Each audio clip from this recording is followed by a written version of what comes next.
What's up everybody, it's itsMaxDigital here, and in this video we're going to compare the Apple iPhone XS with the Google Pixel 5. Let's get into it. And if you guys want to get a specific comparison, you can contact me. You can find me on Twitter, send me a DM on Instagram, and you can also check out my TikTok. So yeah, send me a message, voice message, video, picture, whatever you want. Let me know what you guys think. So the Apple iPhone XS is a little bit older. It's a few years old compared to the newer Google Pixel 5. The first major difference is obviously going to be 5G. The iPhone XS is an LTE device and the Pixel 5 has 5G.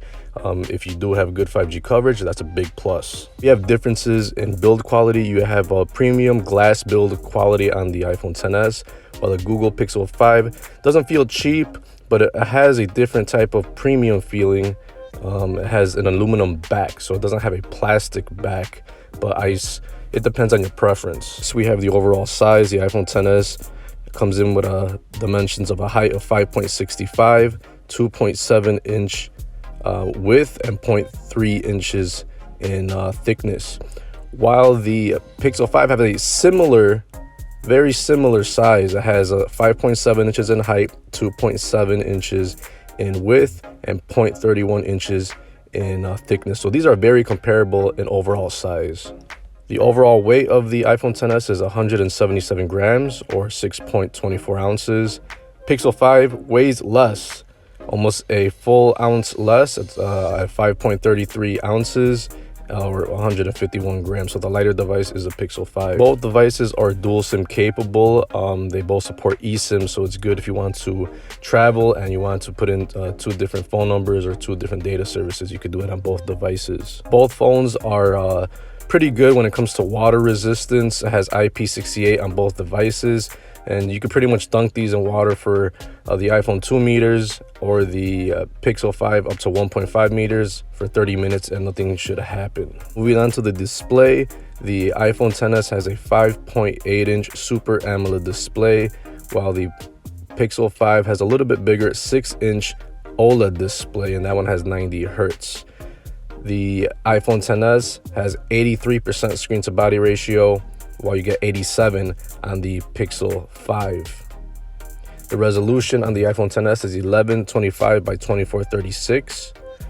The Pixel 5 is 1080 by 2340. You have PPI of 458 on the iPhone XS. Pixel 5 is 432. Very similar quality and screen size, but I'm going to have to give it to the iPhone XS just slightly. Going to the software, the iPhone XS launched with iOS 12 and is currently has iOS 14, while the Pixel 5 gets the latest and greatest Android and gets Android 11. So both of these devices will be upgraded in the future. So that's a good thing of having the stock software on each of these devices. The chipset, the XS is rocking the A12 Bionic from Apple. The Pixel 5 has the Qualcomm Snapdragon 765G. So although the A12 Bionic is older by around 2 years, it is still snappy by today's standards, and the Qualcomm Snapdragon 765G is very much more contemporary, and that'll handle pretty much any task as well. So both of these devices, for most of your apps, it'll be totally fine. TikTok, WhatsApp, YouTube, Netflix, WhatsApp, pretty much all your apps, your usual apps that people use, that'll work totally fine.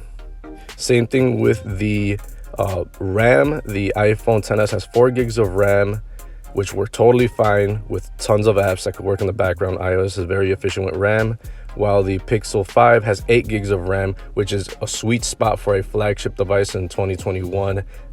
It's not overkill, it's just about right. You'll guarantee to run pretty much every app in there with very little problems. The internal storage, the XS starts off at 64 gigs, and you could upgrade all the way to 512. The Pixel 5 is better at internal storage. It starts off at 128 gigs. Yeah, it's a little bit low by today's standards of flagships at 64 gigs on the iPhone XS. Unfortunately, both of these devices do not have micro SD card slots, so there's no further expansion once you have the device in your hand. So the iPhone XS is a little bit slacking on there. It's not up to today's standards of internal storage. Now let's talk about the cameras. The XS has a 2-camera setup in the back, 12 megapixel main camera, 12 megapixel telephoto. The Pixel 5 has also a dual camera setup, 12.2 megapixel regular main camera, 16 megapixel ultra wide. So you have a more modern ultra wide lens on the Pixel 5, so that's a plus. But the iPhone XS has just the overall good quality even 2 years later. Both of these, you will not be disappointed by the videos or the photos. Speaking of video, both of them, you could take video up to 4K, which is awesome, although I don't think a lot of people take advantage of 4K. But if you do, you'll be very pleasantly surprised by both of these devices. Next, the selfie cameras. The iPhone XS, 7 megapixels, Pixel 5, 8 megapixels, very similar. And then they both shoot selfie video at 1080p, which is unfortunate for the Pixel 5 because it's a more modern smartphone, flagship type level, and it doesn't have 4K on the front like other flagships today in 2021.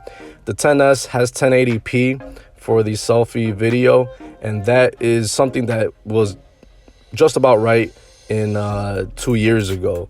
So, but both of these should still be very, very good at taking selfie pictures and videos.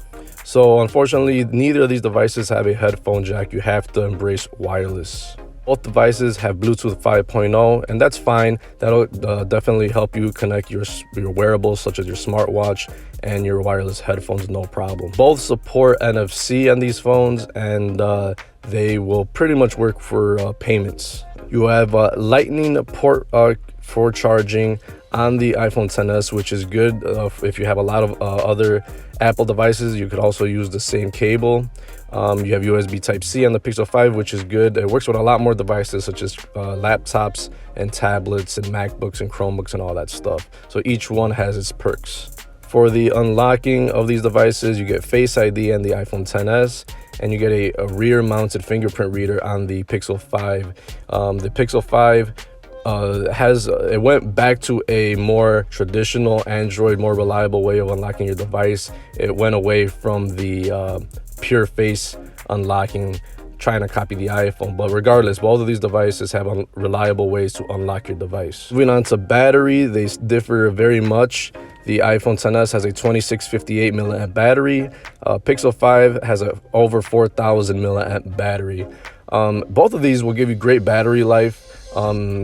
iOS uses battery very efficiently, while that 4000 milliamp on the Pixel 5 is pretty good. It'll last you most of the day, if not all day. If you do need a charge, they both offer fast charging. You got 15 watts on the iPhone, gives you 50% in 30 minutes, and fast charging at 18 watts on the Pixel 5, which should give you similar results. You get MagSafe and Qi wireless charging on the iPhone XS, and you get wireless charging at 12 watts on the Pixel 5, and a bonus reverse charging at 5 watts as well. Next is the price. What kind of value do you get from these devices here in 2021? Well, the iPhone XS is 2 years old. It launched with a price of $1,000, but now you could find that phone on third-party websites such as Swapper for around starting at $300. You're getting a great deal. You're getting a flagship phone with flagship features for a very great price. The Pixel 5 had a brand new price of $700, and you can get this phone now for about $500 used. Out of these two devices, I still think that the iPhone XS is a way better overall phone than the Pixel 5, just because of the fact that it has a better build quality. It has that very nice camera system. There's nothing too much that the Pixel 5 offers that the other budget devices at this price point that are cheaper. It doesn't have any real advantages either. The price is still $500. The $700, I don't think it's justified just so it could have a stock software experience. I mean, both of these devices get you reliable updates. But overall, I think if you get the chance to get these devices, I would pick the iPhone XS. You're getting an overall better build quality package. I'm kind of disappointed that the Pixel 5a only records 1080p for the selfie camera. So it's kind of has like some mid-range specs and even lower budget phone specs. And this is supposed to be the flagship for the Pixel line, which is disappointing. So that's been my overall review of both of these devices. Check me out on social media. I'll see you in the next video. Peace.